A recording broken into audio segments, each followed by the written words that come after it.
So today I'm going to be teaching you the fundamental elements of breathing for playing brass instruments.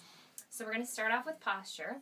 First, I like to think about it as having the position of a skydive, but you're not actually a skydiver, but not actually falling out of a plane. So your arms are just slightly back, shoulders will be back a little bit. Your chest needs to be nice and lifted because that will ensure proper airflow. Also, when positioning your head, it's a good thing to think about the spine as being in between your ears, so right around this line right here. So if you think about that, you can balance your head accordingly. Your neck shouldn't be too far stuck out or too far stuck back because that'll create tension in the airflow as well. So nice and relaxed, back like this.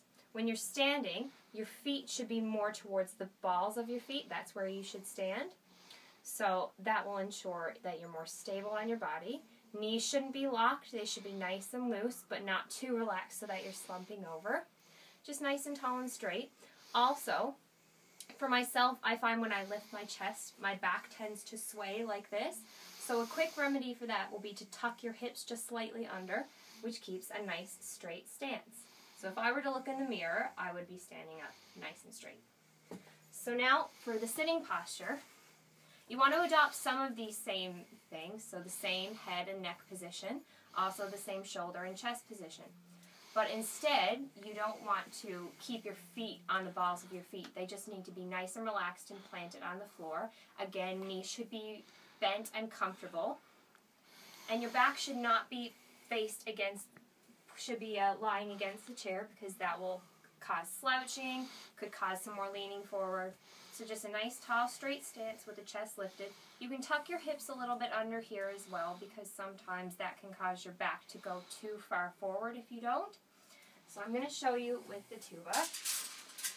Now, if your instrument is a little bit too big for you, which the tuba definitely is a larger size for me, you need to find a comfortable place where you can balance it. Some people use a book or a laptop case, anything that you have that you can put under your legs so that the tuba can be balanced. Right now I'm just going to put mine on the top of my leg. It's a nice tall stance, balanced. And I'm going to breathe. Your breathing should come from your lower abdomen because that will ensure that you take a nice deep low breath and that everything, your rib cage and your lungs will expand. So just like this. As you can see, that was a pretty nice full sound on the tuba. Now I'm going to show you how you should have your shape when you breathe in. When you breathe in, you want nice, warm, condensed air. So when you breathe in, your mouth should be shaped in more of an O shape, like the vowel whoa. So think about saying the word whoa, O. And what that does is that enables you to fill up your lungs, your rib cage, and everything should expand. Just like that. Also, if you're taking in a breath for a higher brass, your aperture might just want to be a little bit smaller. So, and take in the air a little bit faster. And what you want to do is when you breathe in and out, you want to make sure that you keep the shape consistent. So, if I breathe in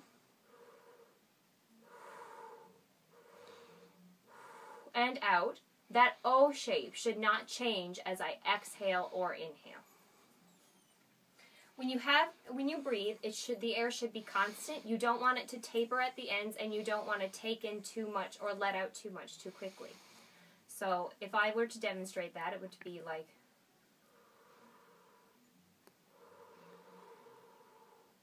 as you could hear, it tapered slightly in the middle, but the ends were not tapered and it sounded constant all the way through. A good way to practice this is to just listen to yourself breathe, to do a very small breath, a very slow, small breath. So,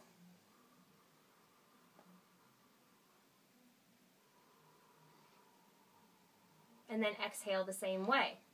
Another good thing to do is to do the opposite of that, which would be to take in a lot of air and then release a lot of air at the same time. So,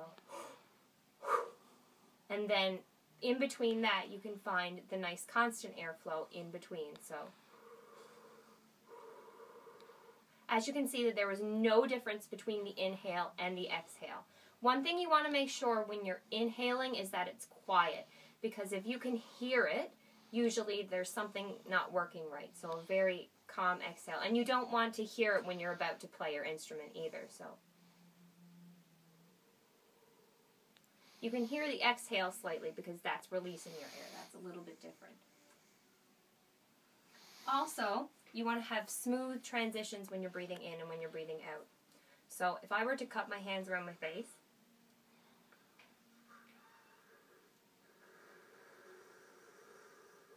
you can hear a little bit of difference when the air comes out, but when it's coming in, it almost feels like there's a little bit of a pressure putting there. If you were to put, I'm going to put my hand over that now and feel that air pressure.